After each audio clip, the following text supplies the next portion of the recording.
A Qualicorp acredita que tudo isso vai passar. Mas enquanto não passa, investimos mais de 14 milhões para ajudar o Brasil a combater a pandemia. No Rio e em São Paulo, a Qualicorp se associou a grandes empresas para entregar 345 leitos ao sistema público de saúde. Milhares de vidas estão sendo salvas. Juntos, daremos a volta por cima.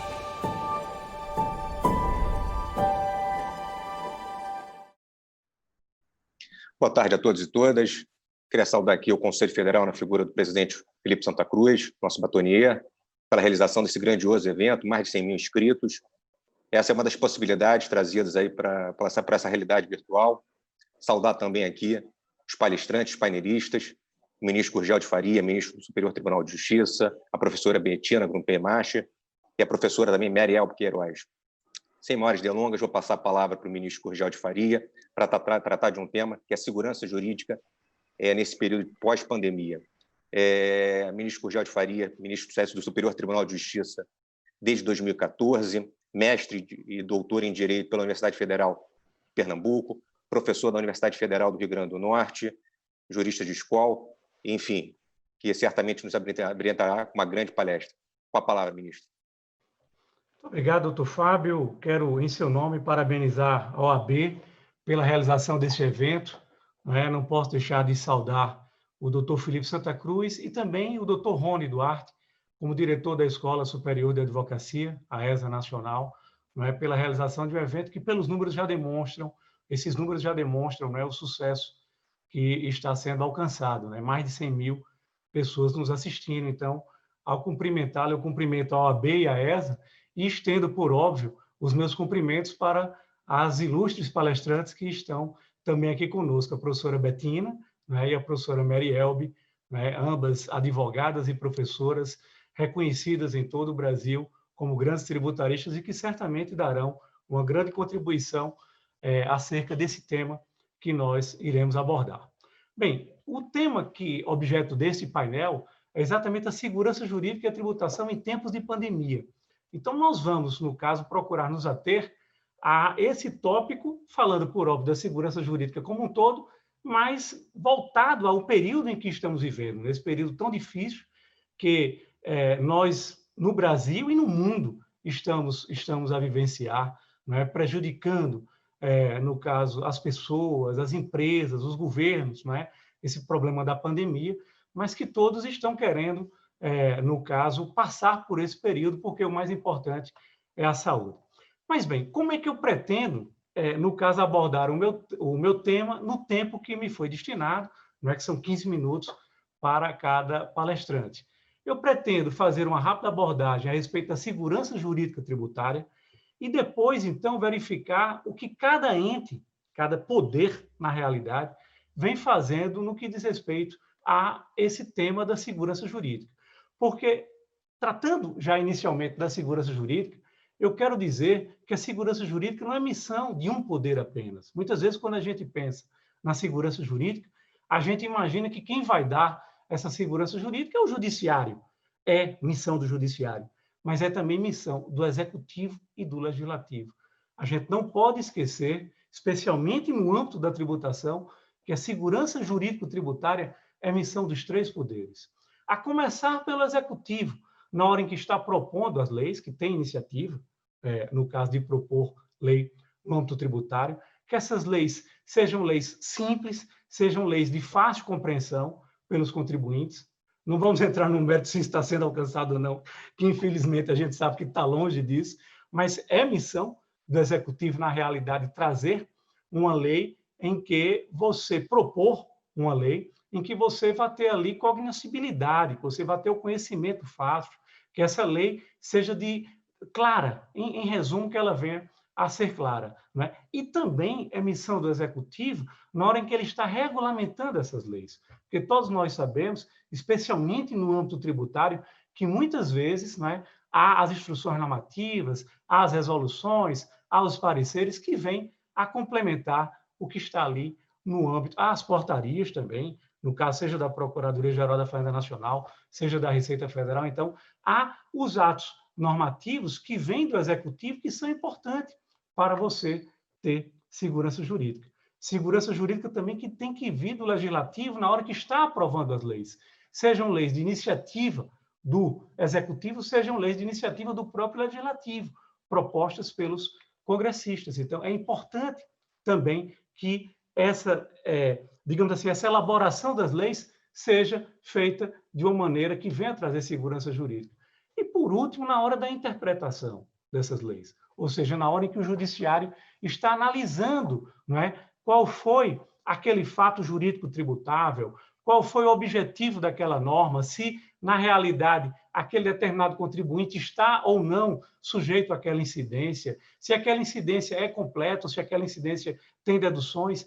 Enfim, é um papel muito importante também do judiciário para dar essa segurança jurídica. Então, gostaria de, nesse primeiro momento, chamar a atenção de todos que estão nos assistindo para que a segurança jurídica não é missão de apenas um poder, é missão dos três poderes, do executivo, do legislativo e do judiciário, especialmente no que diz respeito ao judiciário, hoje com os seus, que a gente pode dizer, os seus precedentes normativos, ou seja, aqueles precedentes que valem como norma no âmbito do STJ, os recursos especiais, e no âmbito do Supremo Tribunal Federal, as repercussões gerais e também aquelas ações que examinam de forma concentrada a constitucionalidade, como ADI, ADC, ADPF. Então, são esses instrumentos que formam os precedentes e são esses instrumentos que vão trazer segurança jurídica para o contribuinte, para que o contribuinte possa, então, saber qual digamos assim, o que é que ele tem que efetivamente pagar, o que é que efetivamente ele, no caso, terá que fazer no âmbito tributário. Então, o contribuinte ele vai ter essa segurança jurídica na hora que ele tiver, então, confiança e puder calcular, puder se planejar. O que é que eu tenho que fazer, no caso, para seguir essas diretrizes? Então, feita essa abordagem inicial da importância dos três poderes no que diz respeito à segurança jurídica, é o momento da gente passar para essa minha, digamos assim, segunda abordagem, né? Esse segundo tópico da minha apresentação, que diz respeito exatamente ao momento em que nós estamos vivendo. O que é que cada esfera tem feito para, então, trazer segurança jurídica, ou se tem se omitido no que diz respeito a esse aspecto. Primeiro, a gente começa pelo papel do executivo, né? Todos nós sabemos, pessoal, eu já disse e volto a dizer, estamos passando por um momento super difícil. Não só para as pessoas em geral, sejam pessoas físicas ou pessoas jurídicas, as empresas, como também para os governos. O resultado da arrecadação do mês de junho, que foi divulgado agora há pouco, demonstra que, no âmbito federal, essa arrecadação caiu 30%. Então, sabemos, por óbvio, na hora que a economia ela praticamente para, ela tem ali uma desaceleração, mas tem uma desaceleração muito forte, por óbvio, a máquina arrecadadora também vai sentir. Então, os governos também estão sentindo. Mas não há dúvida que quem tem mais instrumento para poder, no caso, agir diante de um momento em que estamos vivendo, é exatamente o governo central. Por que o governo central? Porque é o momento de vir uma intervenção. É o momento do governo, aí vai se dizer, olha, mas na hora que o governo vai atuar, ele vai, no caso, se endividar mais, e a gente sabe que o governo tem um problema fiscal muito sério. Mas, diante de uma situação excepcional, é necessário que haja esse endividamento do governo. Eu não estou aqui propondo que o governo se endivide cada vez mais, mas eu estou, na realidade, observando que, em crises como essa, como também a crise de 2008, são os governos que têm que atuar para que a economia e as pessoas possam vir se planejar. Se o governo não trouxer esse planejamento, as pessoas, sejam as empresas, sejam as pessoas físicas, elas não terão um norte a seguir. E aí? Então, a gente começa a analisar o que é que os governos têm feito no que diz respeito a esse ponto para dar um planejamento, para dar uma segurança jurídica para as pessoas, né? No âmbito federal, o que é que a gente observou? Quais foram as medidas, as primeiras medidas que foram adotadas? Primeiro, houve, no que diz respeito à pessoa física, não é, um diferimento, não é, um adiamento para que as entregas das declarações e também aqueles que tinham que fazer, no caso, pagamentos, isso que geralmente era a cada ano, 30 de abril, fosse feito no dia 30 de junho. Então, foi uma medida salutar para que as pessoas tivessem mais tempo para se programar, não só na elaboração da sua declaração e colheita de documentos, como também até para se programar no pagamento da primeira cota e das outras cotas, se, porventura, essas pessoas físicas tivessem, no caso, IR ainda a recolher após o acerto do leão. E no que diz respeito a outros tributos, também PIS, COFINS, contribuição previdenciária patronal, são exemplos de diferimento. Na verdade, são exemplos de adiamento, porque durante os meses de abril, maio e junho, né, então houve adiamento para que os valores que deveriam ser pagos quanto a esses tributos, né, então esses valores fossem adiados para períodos posteriores. A contribuição previdenciária, é importante dizer que especificamente na parte patronal. E aí a gente chega numa medida que tem pouco mais de um mês, eu até coloquei aqui a portaria, que é a PGFN número 14.402, de 16 de junho de 2020, né, que é uma medida ligada à lei da transação tributária, que eu achei uma medida muito interessante e muito importante. Por quê? Porque trouxe a previsão de até o final do ano, né, ou seja, até o dia 29 de dezembro deste ano, poder ser feita uma transação tributária para as pessoas que se enquadrem nos requisitos que estão previstos na portaria e dando ensejo a fazer uma análise entre a receita bruta do ano de 2020 e a receita bruta do ano de 2019, especificamente a partir do mês de março, que é quando começou a pandemia, né? Então, nesse aspecto, eu acho que dessas medidas, porque, em princípio, eu poderia dizer que essas medidas são medidas ainda tímidas, né, para, no caso, os contribuintes se organizarem. Mas essa medida, no caso da possibilidade de transação tributária, inclusive com descontos que serão dados, analisando a receita, no caso que foi oferida no ano 2019 e a receita no período de pandemia, então, é uma medida importante, cujos resultados ainda deverão ser analisados, porque começou a partir de 16 de junho de 2020, mas permite que isso seja feito até o final do ano. Então, acredito que muitas empresas deixarão para fazer exatamente no período do final do ano, para ver como é que foi o baque, né, no seu faturamento, na sua receita bruta, durante todo o período da pandemia. Bem, a gente também elenca aqui medida que foi trazida pelo governo federal, mas aí com extensão para os governos subnacionais, que diz respeito ao Simples, né? Houve também um adiamento do recolhimento no que diz respeito a 3 meses quanto aos tributos estaduais e municipais, né? E de 6 meses no que diz respeito aos tributos federais. Isso é importante para quê? Para que as empresas possam ter caixa, né, nesse período tão difícil e, em razão do adiamento, né, essas empresas, então, possam cumprir os seus compromissos. Foi tímido, né? Me parece que sim, acredito até que esse período poderia ser mais prolongado, especialmente no âmbito do governo central. É importante a gente chamar a atenção, pessoal, e eu já quero entrar no tópico dos governos subnacionais, que muitas vezes há uma cobrança, olha, mas precisaria ter diferimento de ICMS, diferimento de ISS, que são aqueles tributos, em termos de arrecadação, mais importantes para os estados, Distrito Federal, e para os municípios. O detalhe é que esses governos subnacionais já vinham numa crise muito forte, né?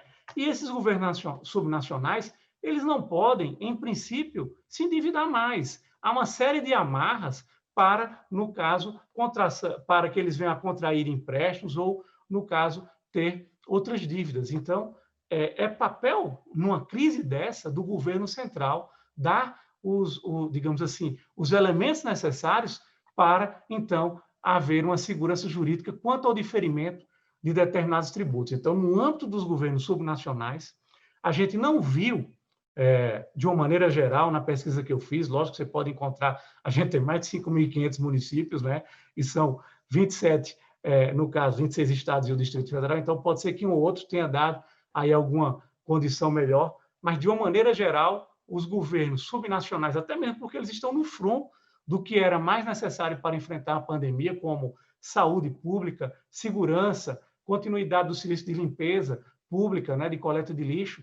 Então, eles já tiveram a sua arrecadação, no caso, diminuída e, em regra geral, não concederam moratórias ou diferimentos para essa situação. Então, no que diz respeito ao aspecto do executivo, eu queria ressaltar que o papel central é do governo federal e ele que tem que realmente tomar essas medidas, até mesmo porque ele que tem condições, no caso de fazer esses diferimentos e de também, num momento difícil como esse, já tem a autorização do Poder Legislativo e do Supremo para, no caso, aquelas amarras da Lei de Responsabilidade Fiscal serem excepcionadas em face da pandemia.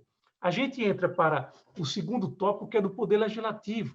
O Poder Legislativo vem também procurando trabalhar, né? Houve a aprovação da Lei da Transação Tributária, que é importante se dizer, ela não era, digamos assim, não foi um resultado da pandemia, porque ela já foi gestada via medida provisória antes da pandemia, mas saiu no período da pandemia, né? Essa lei que é de número 13988, de 2020, que proporcionou, por exemplo, que a Procuradoria da Fazenda Nacional trouxesse um programa especial para a transação tributária diante da pandemia e está também sendo gestado, dentre outras medidas legislativas, o projeto de lei de número 09/2020, que já foi aprovado pelo Legislativo, está para sanção presidencial, que autoriza a celebração de transação para os contribuintes do Simples Nacional. Porque, no caso, do Simples Nacional, como precisa de uma lei complementar, né, já que essa matéria é toda tratada através de lei complementar, então, esse projeto de lei está prevendo essa extensão, né, da transação tributária para aquelas microempresas e as empresas de pequeno porte que, no caso, têm a sua tributação pelo Simples Nacional.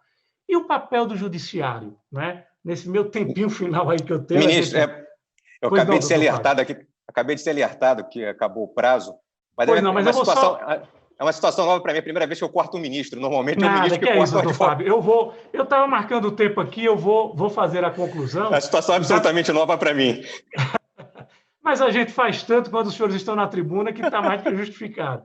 Então, no caso, eu não posso deixar de abordar, e vou abordar em um minutinho, o tema do judiciário, porque há vários pedidos, só a título de exemplo, para diferimentos, no caso de pagamento de tributo ou sem incidência de multa. Não é? E aí o que eu diria é importante o judiciário agir com moderação, porque você, ao estar concedendo, não é, um diferimento para uma determinada empresa e outra não conseguir isso, você pode estar, de repente, dentro do mesmo setor, no caso, prejudicando a livre concorrência e vai sufocar mais ainda aquela empresa que não foi contemplada.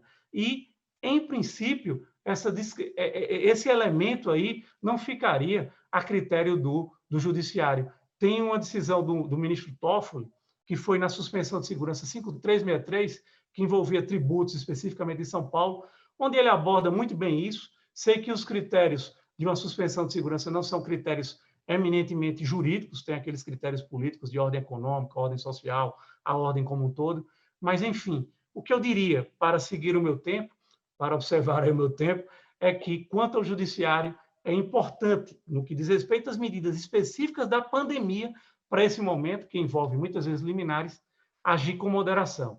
O depois aí iremos examinar, por óbvio, com as cautelas necessárias. Eu agradeço mais uma vez, doutor Fábio, no caso, o tempo que me foi concedido para essa exposição, e vamos agora ouvir as nossas ilustres professoras, Betina e Mariel. Obrigado. Ministro, muitíssimo obrigado pela sua palestra, muito enriquecedora. Sem maiores delongas, passar a palavra para a professora Betina Cuprimachi, professora de Direito Tributário da Universidade Federal do Paraná, doutora pela Universidade Federal do Paraná, pós-doutora pela Universidade de Lisboa, vice-escola pela Universidade de Miami. Com a palavra. Boa tarde a todos. É uma satisfação compor esse painel com o ilustre ministro Gurgel de Faria, minha querida amiga Mary Elbe, doutor Fábio. É uma alegria estar participando de um evento tão prestigiado, promovido pela OAB Nacional. Aproveito, então, para agradecer, né, na presença do seu presidente, Felipe Santa Cruz, o convite que foi me dirigido para falar sobre esse tema que tem sido, na verdade, as nossas preocupações constantes, que são as repercussões jurídicas e sociais da pandemia. Eu creio que nenhuma área do direito, aí puxando agora a sardinha para o nosso lado, aqui, ela tem tanta reflexão jurídica e social sobre a pandemia como tem efetivamente o direito tributário. Quem sabe a trabalhista no momento de crise econômica e sanitária como nós estamos vivendo nesse momento. Mas eu, às vezes, até me preocupo com o nível de responsabilidade que nós tributaristas temos, responsabilidade social, né, através do direito, realizar essa nossa função social através do direito. Isso se realiza fundamentalmente através de uma tributação justa. E é nesse momento de pandemia que eu me vejo me perguntando, me questionando, em que medida que essa tributação que nós estamos tendo nesse momento, ela é justa e gera repercussões sociais importantes no sentido de mitigar a pobreza, a miserabilidade com que nós estamos acometidos nesse Brasil. Nós temos 14 milhões de famílias em estado de pobreza e miserabilidade. Isso é divulgado pelo DIEESE, mas eu creio até que com a pandemia esses números se elevaram e nós todos temos, tributaristas ou não, uma função de encarar esse momento com uma ideia muito grande de solidariedade. A palavra de ordem nesse momento é a solidariedade, e a ideia de nós tributaristas é encarar a tributação com viés humanístico, né? Eu tenho absoluta certeza de que uma tributação justa pode manter de pé a atividade privada, os agentes da iniciativa privada, e com eles os empregos, e fazer o dinheiro circular, e isso tudo, né, nesse cenário, a tributação tem um papel extremamente relevante. Hoje pela manhã participei de um painel sobre a nova CBS, que é um tributo que está sendo criado no momento de pandemia, né? E até a professora Meriel disse que eu fiquei brava com o doutor Rony da Receita Federal, mas é a verdade, esse é o único assunto que me tira do sério. Ele falou, olha, não pretendemos fazer justiça fiscal, mais ou menos foi o que ele disse, né?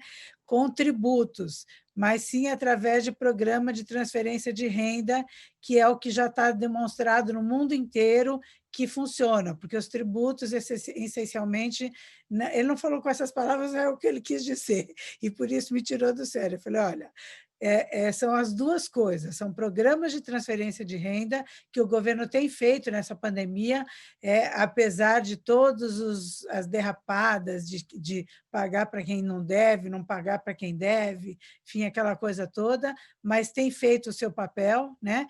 E isso é louvável, é digno de nota, o que tem que ser elogiado tem que ser elogiado. A gente vê que isso está salvando a vida de muitas pessoas, mas isso não é o bastante.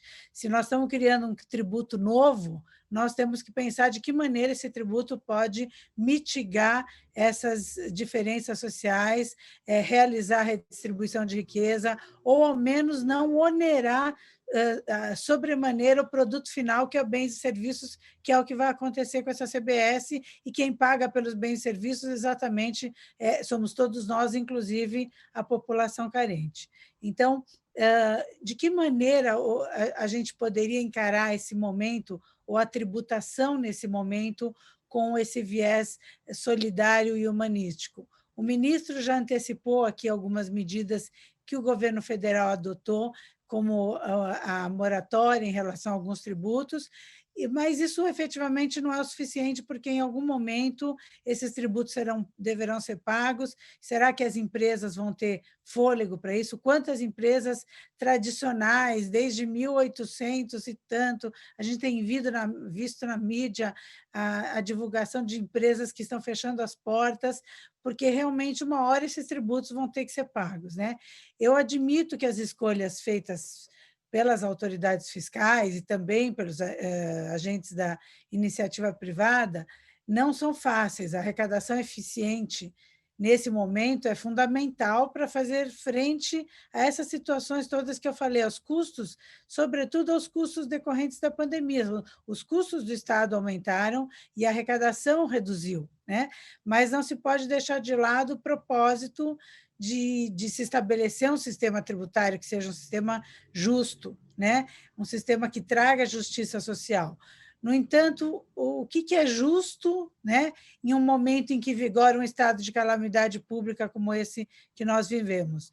Na verdade, um estado fiscalmente justo, em um momento pandêmico, não é a mesma coisa que um estado fiscalmente justo em um momento de normalidade.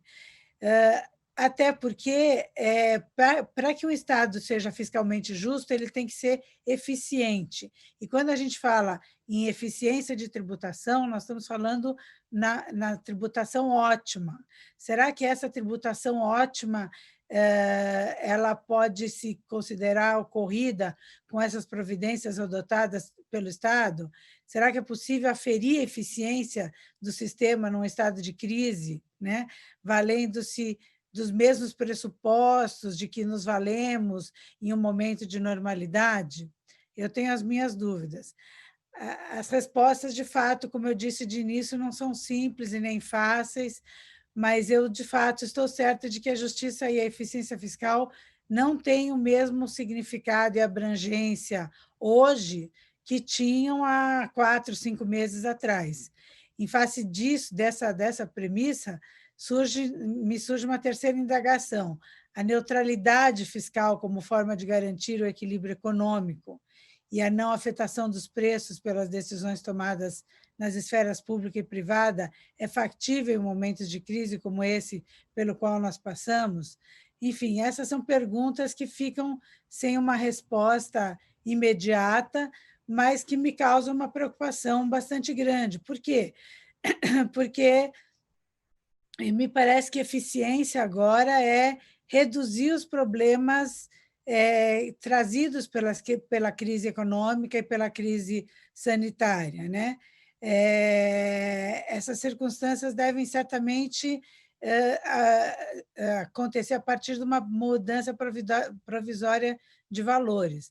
No momento, o Estado busca a realização da justiça social por meio da justiça fiscal, não através da progressividade, mas através desses programas de transferência de renda. Então, o que o Estado tem buscado é, de fato, uma justiça social, mas não por meio da tributação. Então, esse é o momento que eu estou absolutamente convencida de que a progressividade é a forma de realização mais eficiente de redistribuição de riquezas, de diminuição das diferenças sociais, mas isso em estados desenvolvidos em que a progressividade da tributação tem efetivamente a aptidão de retirar, vamos assim dizer, subtrair um pouco dos recursos dos mais favorecidos economicamente para que eles sejam transferidos aos menos favorecidos economicamente.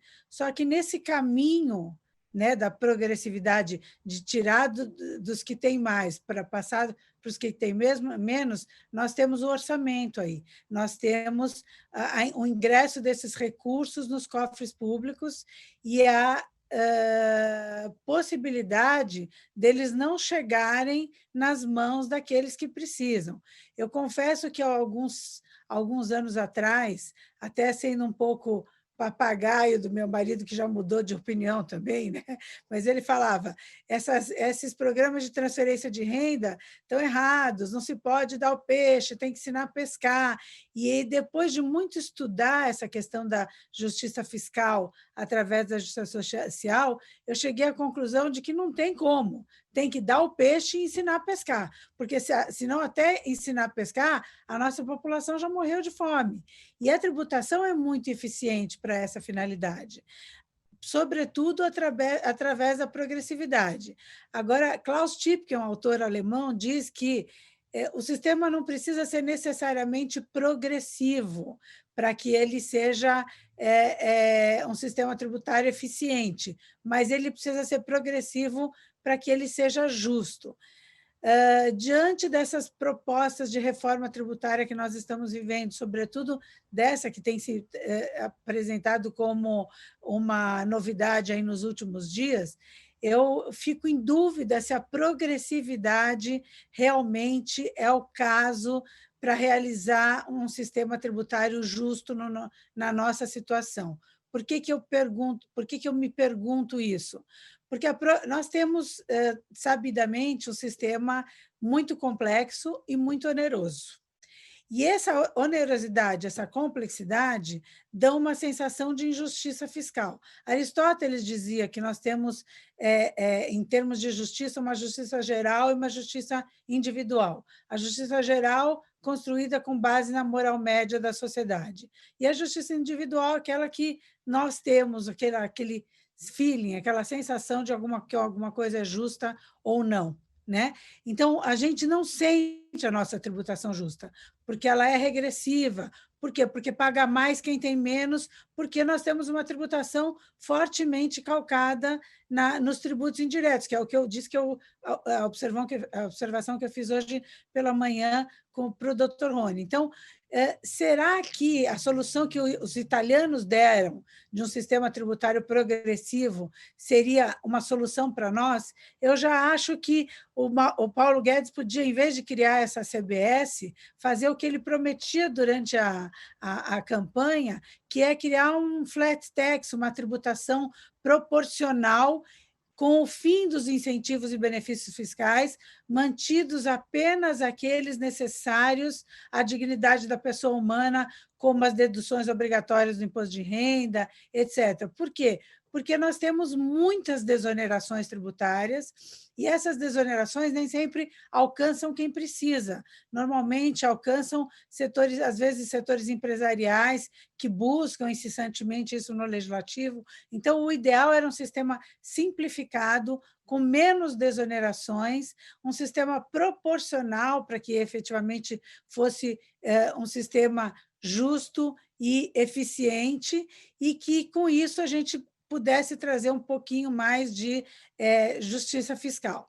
Agora, essa visão de justiça fiscal e de eficiência na tributação, ela não é efetivamente a mesma, né? Ela não consegue, a gente não consegue buscar essa solução no momento de pandemia, né? Porque efetivamente os objetivos hoje são outros, né?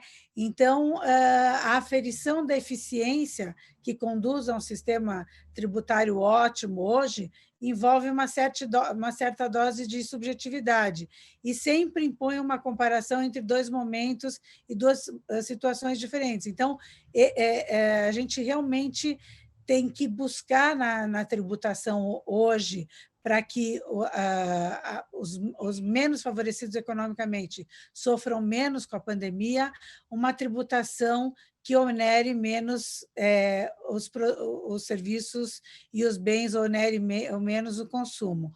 O fato é que nós não podemos deixar de lado também a ideia de se implantar um sistema tributário justo.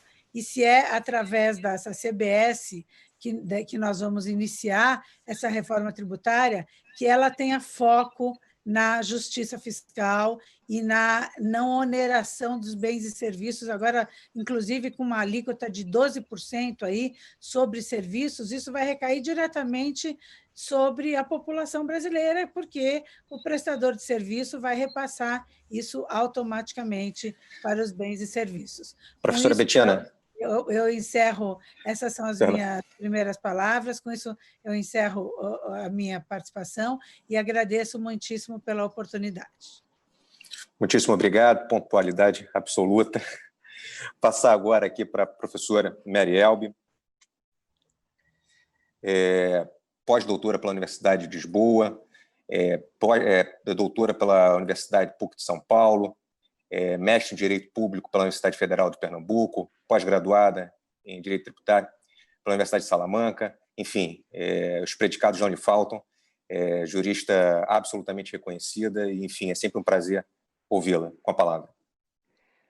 Obrigada, Fábio. Quero cumprimentar a OAB por esse grande evento, né, estou falando em mais de 100 mil pessoas, eu acho que é o maior público que eu já falei na minha vida, então só esse meio virtual que permite isso. Quero agradecer ao Dr. Rony Duarte o convite por estar aqui nesse evento organizado pela ESA e pelo AB, e cumprimentar o ministro Gugel, a minha querida amiga Betina, né, o doutor Fábio, e dizer que, para falar de segurança jurídica, a gente teria que falar de certeza e previsibilidade. Como ter certeza e previsibilidade no momento de pandemia, quando a própria vida não há certeza e segurança sobre ela, né? Então, estamos realmente num momento excepcional, que a prioridade é salvar vidas e depois assegurar a renda das pessoas que, nesse momento, como já foi bastante falado aqui, está em total crise. E aí temos a seguinte questão: é o momento que reclama mais gastos e a intervenção do Estado. E gastos do Estado, eles só são cobertos por duas coisas: tributos, que serão pagos pelas gerações atuais, ou dívida pública, que será paga pela geração futura. Então, é uma questão de opção do que vai acontecer. No momento, estamos com uma grande dívida pública e, a cada momento, essa dívida aumenta mais. Tivemos o decreto de calamidade pública, que possibilitou esse aumento de gastos, né? E, com esse isolamento social, o que é que aconteceu? Aconteceu que houve queda da renda, houve desemprego, houve fechamento de empresas, houve queda do PIB e, com isso, também caiu a arrecadação. E aí vejamos o contrassenso. No momento que mais precisa de recursos, esses recursos não entrarão nessa medida devida por conta exatamente da nossa recessão. Então, nós estamos diante do impasse. Como equilibrar gastos públicos, arrecadação, com esse momento de crise? E aí parece, novamente, como salvador da pátria, a reforma tributária. O momento mais inoportuno e inadequado falar em reforma tributária no meio de uma comoção social. Como eu posso reformar algo se nós não estamos com a tranquilidade devida para ter a segurança de que estaremos tomando as medidas adequadas? E aí não vou entrar nisso, mas eu só quero dizer o seguinte: estão sendo criados novos tributos e, com isso, está sendo aumentada a nossa carga tributária, que já é muito grande. A doutora Betina falou na questão da progressividade, da capacidade contributiva, da solidariedade, só que temos que escolher quem pagará mais e tem que haver transparência em quem vai pagar essa conta no final de tudo, né? Então, essa queda de arrecadação, o ministro colocou bem, ela já se revelou muito grande, ou seja, no mês de junho, em relação ao mês de junho do ano passado, ela já chegou a 30%. Algumas medidas foram tomadas, bastante acertadas, mas muito tímidas, muito incipientes.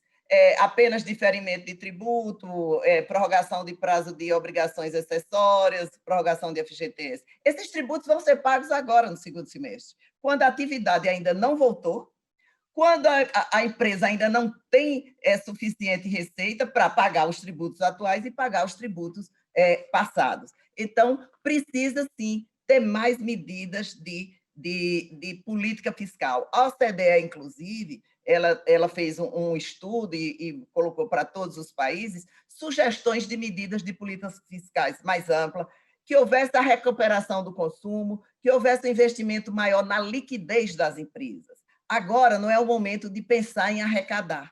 Tem que haver a presença marcante do Estado. Por quê? Porque as empresas precisam sobreviver para garantir a futura arrecadação. Então, diante desse cenário, digamos, estamos diante do tsunami tributário, de um tsunami mundial, onde o coronavírus não é um problema brasileiro, é um problema realmente da Terra. Qualquer lugar da Terra que você vai, teve problema de coronavírus. Então, é necessário que se pense em outras medidas. Por exemplo, esses tributos que não vão poder ser pagos, não porque as empresas não querem, porque são sonegadoras, mas porque não podem. A questão de multas e juros pesados por conta desse atraso. A questão da criminalização por falta de pagamento de tributo.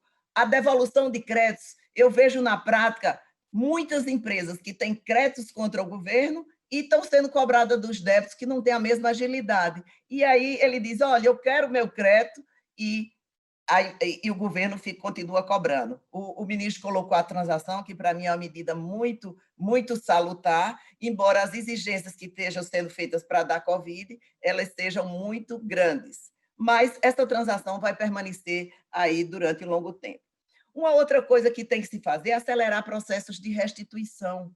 Normalmente se gasta 4, 5 anos para se ter restituição de tributos.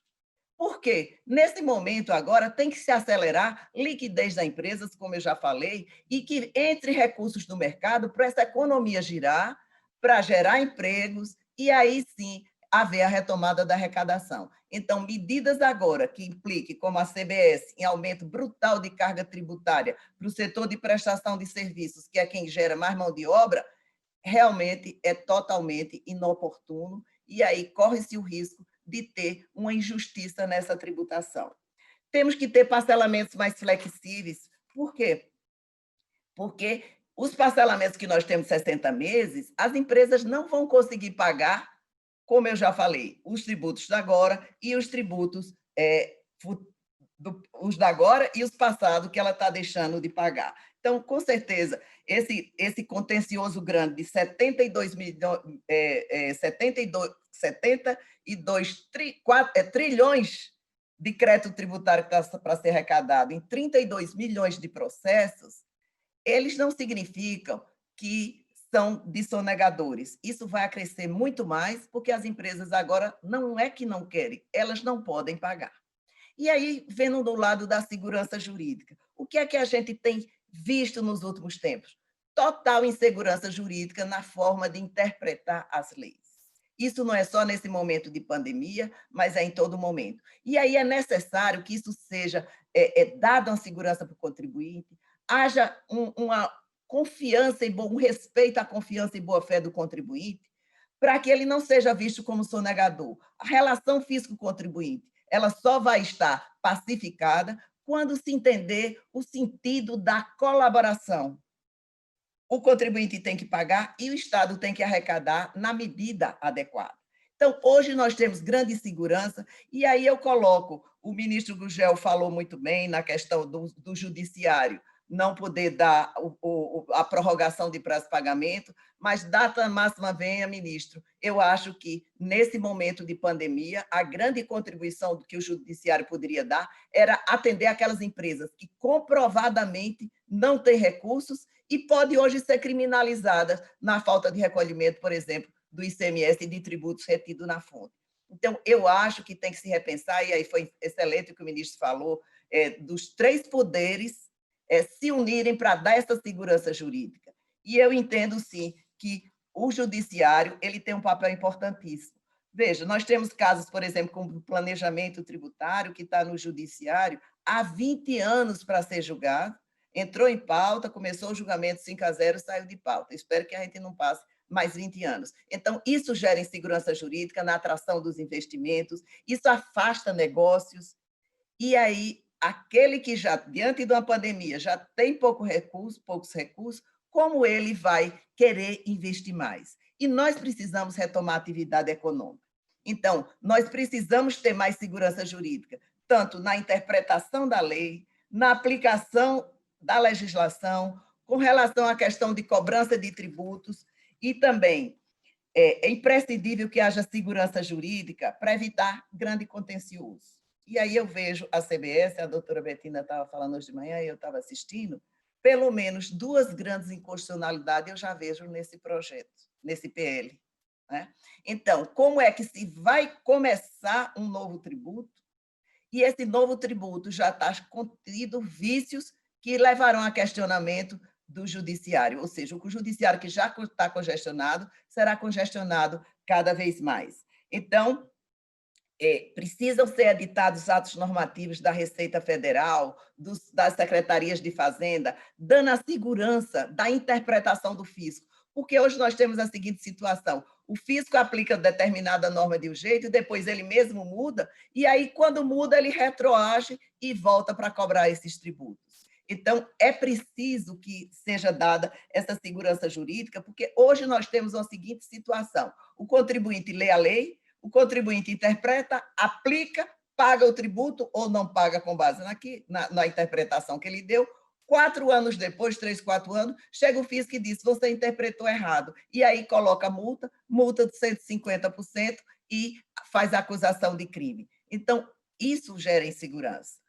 A partir do momento que hoje houve essa reversão do contribuinte, quem interpretar e aplicar a lei, ele precisa de atos normativos, pareceres normativos, atos declaratórios, que deem a segurança. Ele pode até não concordar. E aí parte para um outro questionamento. Mas ele tem que conhecer o pensamento do fisco, seja federal, seja estadual, seja municipal. Você vê no âmbito mesmo do ISS, o tempo inteiro se quer burlar a famosa lista de serviços, e aí se dá a interpretação. E nessa CBS, embora não esteja escrita nessa nova contribuição que querem criar, é dito o seguinte, não está escrito, mas é dito, vai abranger todos os serviços digitais. As transações digitais são serviços? Então, isso precisa ser esclarecido. Por quê? Porque o povo, o contribuinte que vai aplicar essa lei, ele fica inseguro e aí corre o risco depois de altas atuações. Uma outra coisa que temos 3 projetos de reforma tributária, nenhum é bom, os outros 2 são bem piores, né? E aí nem simplifica, é só abrindo parênteses, né? A simplificação que ele promete é você criar 2 novos tributos que irão se juntar aos 5, ou seja, além dos 5 complicados hoje, teremos mais 2, serão 7, que será durante 10 anos irão conviver esses 2 regimes, e aí depois, em 20 anos, vai mudar o destino, a origem para o destino, e em 50 anos termina a implantação dessa reforma tributária. Veja, toda uma geração que está aí não vai ver o fim dessa reforma tributária. Então, que reforma tributária é essa? Eu acho que falta maior moralidade, maior seriedade e fundamentação. Porque, veja, essa alíquota nova que foi estabelecida, com base em quê? Porque deve ser 12%.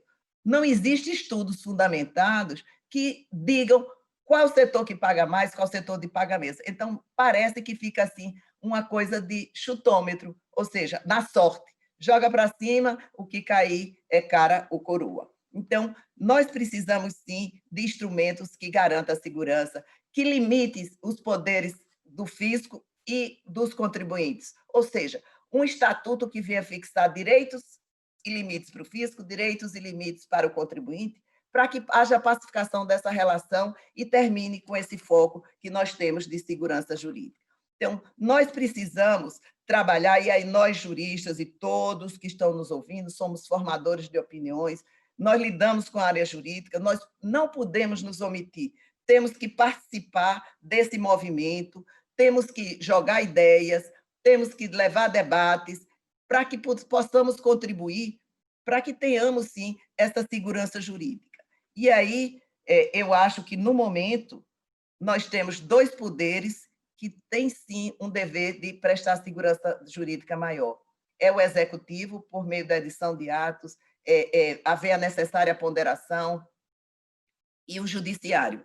O Legislativo, ele tem o seu papel, mas depois que, em matéria tributária, é provocado pelo Executivo, ele passa a exercer o seu papel. Então, o Executivo tem que ter essa ponderação no envio dessas normas para o Executivo, e o Judiciário, que é o nosso último socorro, caberá exatamente nos dar essa segurança, nos dar essa certeza, essa previsibilidade em matéria tributária, que é uma matéria tão complexa, e no Brasil nós temos uma tributação complexa, uma tributação onerosa, e eu diria, na maioria das vezes, uma tributação injusta. Então, precisamos, sim, ter em mente que o coronavírus é um vírus que nós não podemos controlar.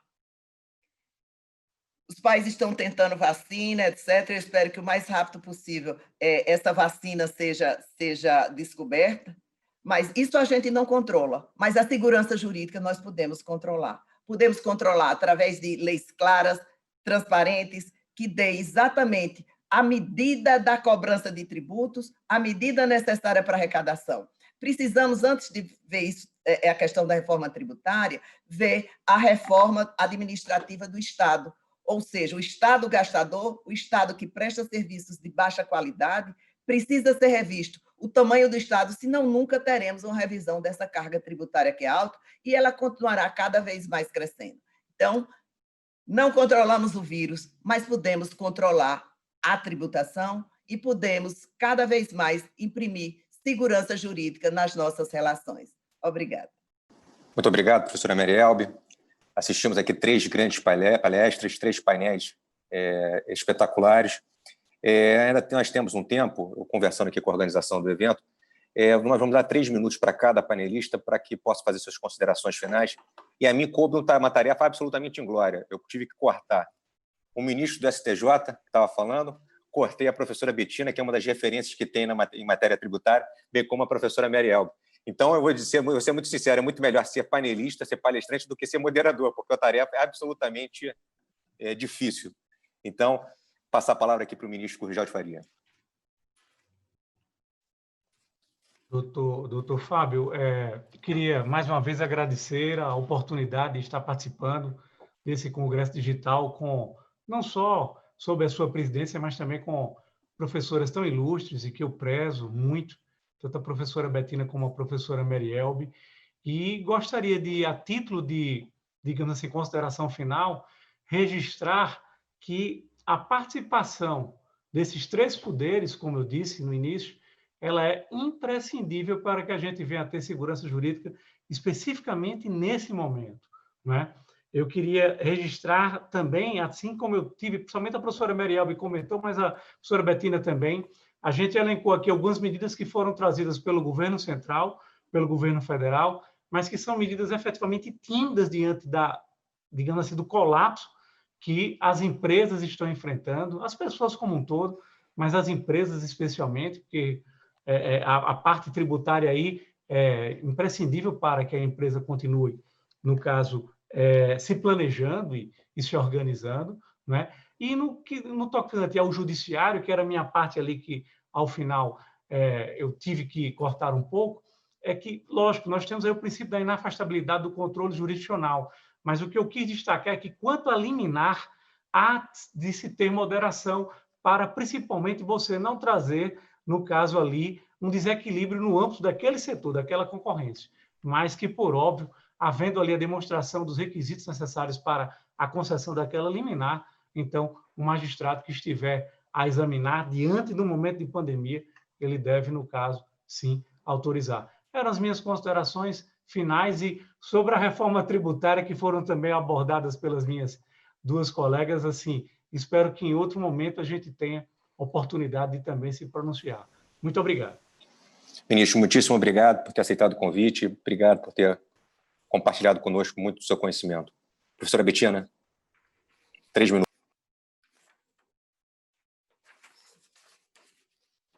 Obrigada. 3 minutinhos só para, inicialmente, registrar mais uma vez a minha satisfação, na verdade, até o meu inconformismo, porque a última palestra que eu assisti do ministro Gurgel no Congresso do IBET foi tão dinâmica e tão especial, e subindo escada, descendo escada, que esse negócio de ficar paralisado aqui nessa tela me gera um certo inconformismo, mas, enfim, eu acho que essa pandemia tem que acabar logo, porque senão a gente realmente vai perder o melhor da vida, que é realmente essa proximidade de todos nós. Eu ainda estive com o ministro Gurgel, acho que no último minuto, enquanto as portas estavam abertas, né? Acho que a hora que eu pisei em casa, o ministro fechou tudo, né? E acho que é a mesma coisa que o senhor, mas foi uma oportunidade de estarmos próximos, conversando, um ministro muito simpático, 2 pernambucanos incríveis que me acompanham nesse painel, e que realmente nós falamos aqui, foram três falas em concerto com C, né? Assim, muito harmônicas e todas com o mesmo foco de justiça e segurança. Eu realmente conclamo a tanta gente que está nos ouvindo agora, é impressionante o número de pessoas que já estavam inscritas nesse evento, isso já é o sucesso absoluto, mas a todos que empreendam esforços no sentido de que os nossos poderes legislativo e executivo, fundamentalmente, porque o judiciário hoje tem sofrido os destemperos do Legislativo e do Executivo, que daí não dá certo, vão para o Judiciário, não dá certo, vão para o Judiciário tem que resolver, o Judiciário tem que resolver. Não, nós temos que cobrar daqueles que nós efetivamente elegemos, né? Um estado de segurança jurídica, mesmo na pandemia. Não dá para congelar 8 meses, 9 meses, 1 ano e permitir que um estado de insegurança jurídica e de injustiça social reine no país, né? A gente tem visto que as empresas têm ajudado muito mitigar esses problemas sociais, também muito divulgado pela imprensa, as ajudas que tem sofrido, mas o fato é que, olha, nós temos, também a imprensa noticiou ontem que nós usamos uma pequena parcela do dinheiro do dinheiro público destinado à pandemia, por que não, então, utilizar o restante no sentido de salvar vidas, não só daqueles que estão doentes e que, de fato, precisam de respiradores, etc., e que são aqueles que não têm acesso à rede privada de saúde, mas também no sentido de continuar com essa transferência de recursos para os menos favorecidos, além de aproveitar esse momento de reforma tributária e buscar realizar mitigar, vamos assim dizer, esses problemas jurídicos e sociais através dessas reformas. Eu, ao contrário da Mary, sou simpática às reformas das PECs 40 e 110, 45 e 110, eu realmente acho, assim, eu sempre fui... Isso vai ser um debate, isso vai ser um debate. Eu sempre fui de pôr areia, como todos os juristas, mas a sociedade conclama pelas reformas. Então, que nós, juristas, ajudemos a acontecer, indicando qual é a melhor maneira possível, os melhores caminhos possíveis, mas aí, Mary, a gente conversa sobre isso depois. Eu, com isso, encerro as minhas ponderações. Obrigada. Muito obrigado, professora Betina. Professora Mary. Quero agradecer mais uma vez e dizer do privilégio de estar aqui ao lado do meu conterrâneo, né, da minha conterrânea de Curitiba, do Paraná, né, doutor Fábio. E aí eu gostaria de fazer um alerta realmente a todos. É muito fácil a gente reclamar, culpar governo, culpar legislativo, culpar judiciário, mas a gente, como cidadão, tem o dever de participar e de mostrar. Doutora Betina, não concordo com as PECs, porque elas não cumprem o que prometem, mas é outra discussão. Mas a gente tem que contribuir exatamente mostrando. Precisamos de reforma, mas qual reforma e para quê? Enquanto a gente não decidir o para que a reforma, a gente não consegue fazer reforma. Queremos reforma para simplificar, para reduzir carga tributária, então a gente precisa definir primeiramente a premissa que vai nortear a reforma tributária.